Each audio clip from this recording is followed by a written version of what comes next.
Do you remember the Berenstain Bears? I sure do.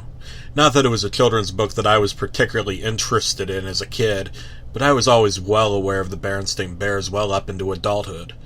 While that may seem fine and well, it turns out the Berenstain Bears no longer exist. The children's book starring a family of bears is today known as the Berenstain Bears, with an A instead of an E at the end of the word Berenstain. This begs the question, what the hell happened to the Berenstain Bears?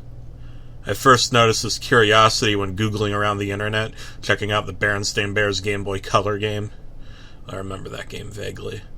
I just wanted some more information. I found it strange that all of the game cards had the title Berenstain Bears, as in like a stain, instead of Berenstain Bears like Stein or Steen. Now, I had no interest in the show, or the Berenstain Bears in general, but I had a feeling that something was amiss on a more quantum level. After browsing some message boards, I found out that many other people who grew up around the same time that I did noted that the E was replaced with an A. Almost nothing else about the show seemed to be different. Just that. It seems weird to think that such a tiny, minute thing could have a ripple effect on multiple people's consciousness. After all, we were all children back then. It only makes sense that we could mistake the spelling of a name.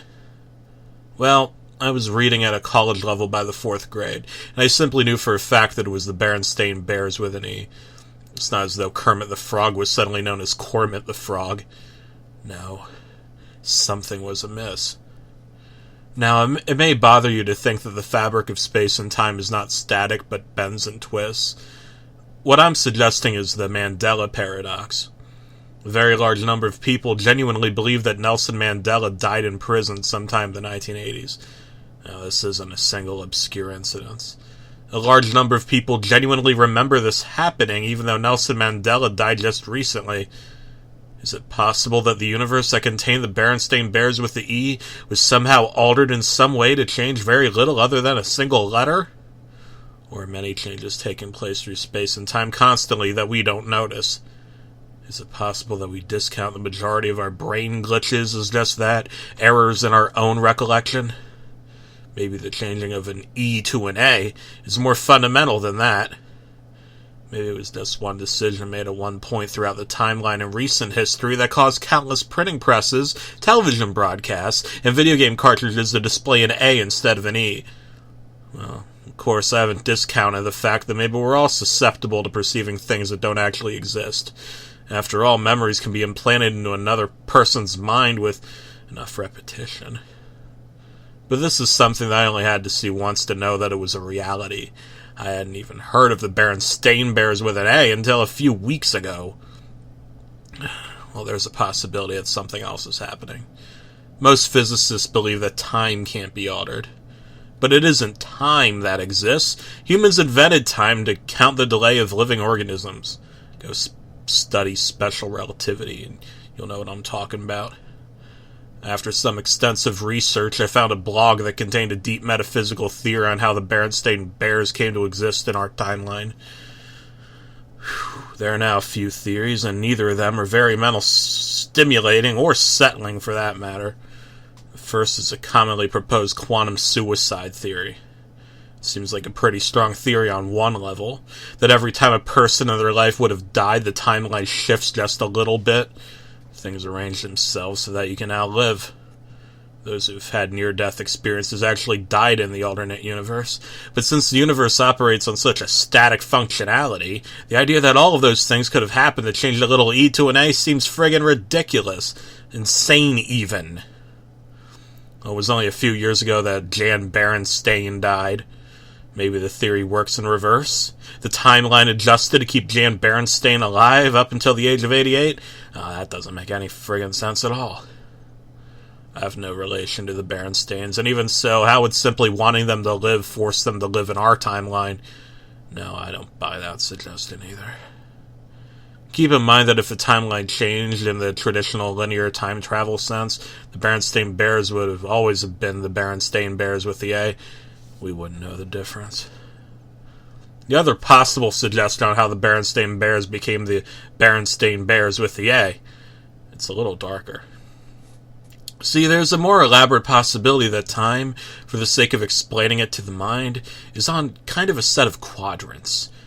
Every quadrant could represent a piece of a timeline, and the timelines interweave in such a way that our primitive human minds couldn't interpret the whole transitioning between the timelines. One might even be able to rule or change the quadrant to another with slight adjustment, like a watchmaker just barely adjusting the time by a second. It wasn't until a few weeks later, after studying this theory, that I found a blog discussing the whole thing in vivid detail. What surprised me the most was that Mike Berenstain, son of Stan and Jan, had posted on it.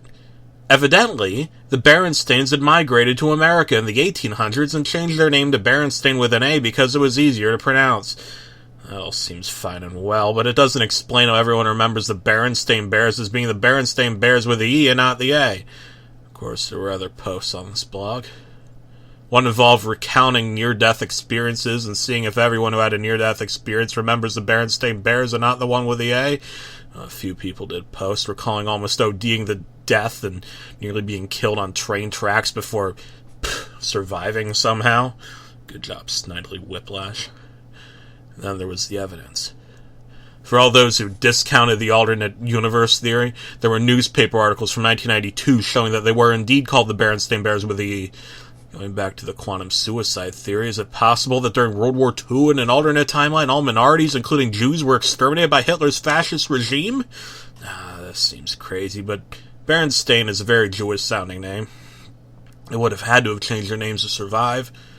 Are we in an alternate timeline of an alternate timeline where the Allies won World War II, but the Berenstains somehow got their name through with an A?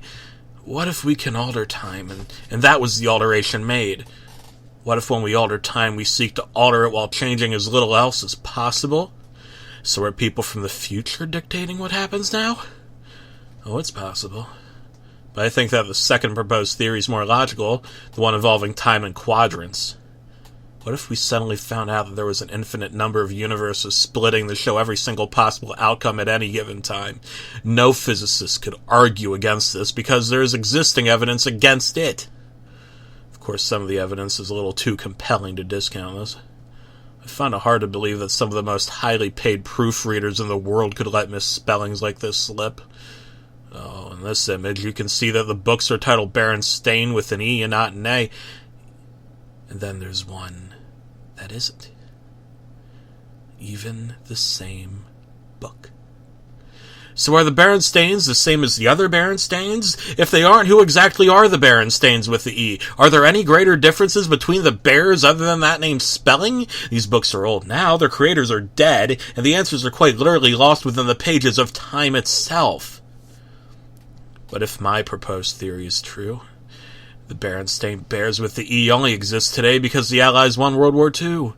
Why did this most recent change just occur in the past few years? Is it possible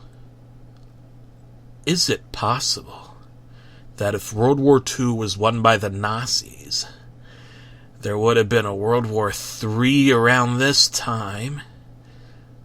Unless we learn to alter time, no one will ever know.